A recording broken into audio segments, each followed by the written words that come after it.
México es un país que acogió a miles de refugiados en el siglo pasado que venían huyendo de dictaduras y de guerras civiles en América Latina.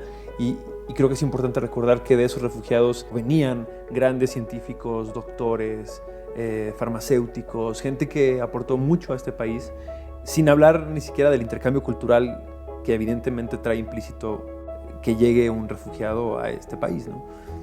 La forma en que funciona el proyecto son 30 estudiantes que son elegidos mediante un proceso de selección minucioso. Es un proyecto que de alguna manera tiene una gran diversidad y creo que por eso mismo se vuelve un proyecto muy único, ¿no? También hay que pensar que estos estudiantes tienen nombre y apellido, ¿no? Todo el tiempo estamos escuchando historias que te conmueven y que te hacen querer acelerar todos los procesos y los trámites para que estos chicos estén ya aquí, ¿no? Pienso de pronto en el caso de Omar, que me contaron, que es un chico que se enteró del proyecto, ¿no?, en México, los ha estado buscando a través de WhatsApp y de correos electrónicos y tiene tantas ganas de estar en México ya que empezó a estudiar español en su celular abajo de los bombardeos, ¿no? O sea, ese tipo de imágenes son las que creo que pues es imposible quitarte de la cabeza, ¿no? Y es algo que está pasando y que es algo que se puede cambiar hoy. Wars destroy everything and every dream of the youngs. I have dreamed to be a journalist and study journalism, but I can't do that here in Syria. I found Habesha Project, or Habesha Project found me and saved me from lose to complete my study in Mexico.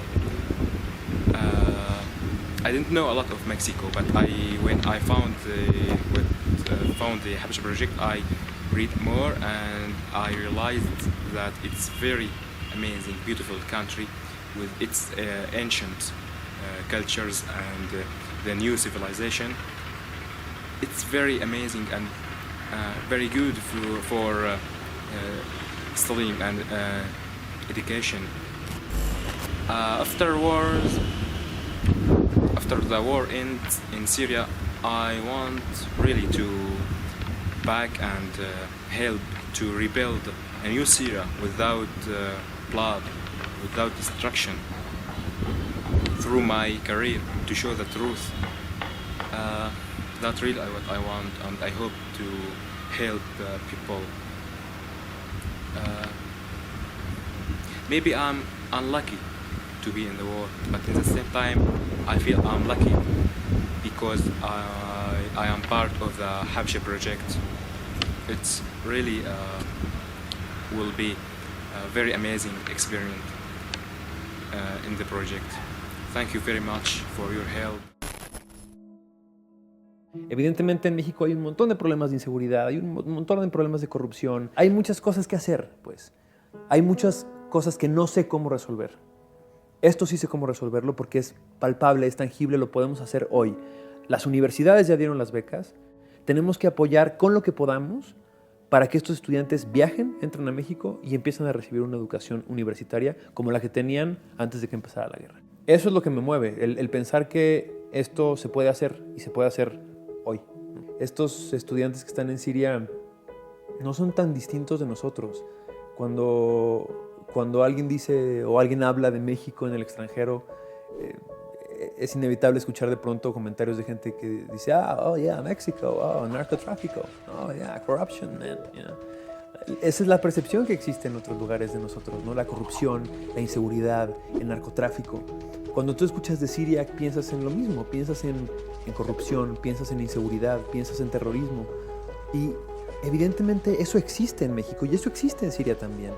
Pero no somos eso nada más. Somos muchos más los que somos gente que se levanta todos los días a trabajar, a tratar de salir adelante, a tratar de cambiar el mundo a su manera, ¿no?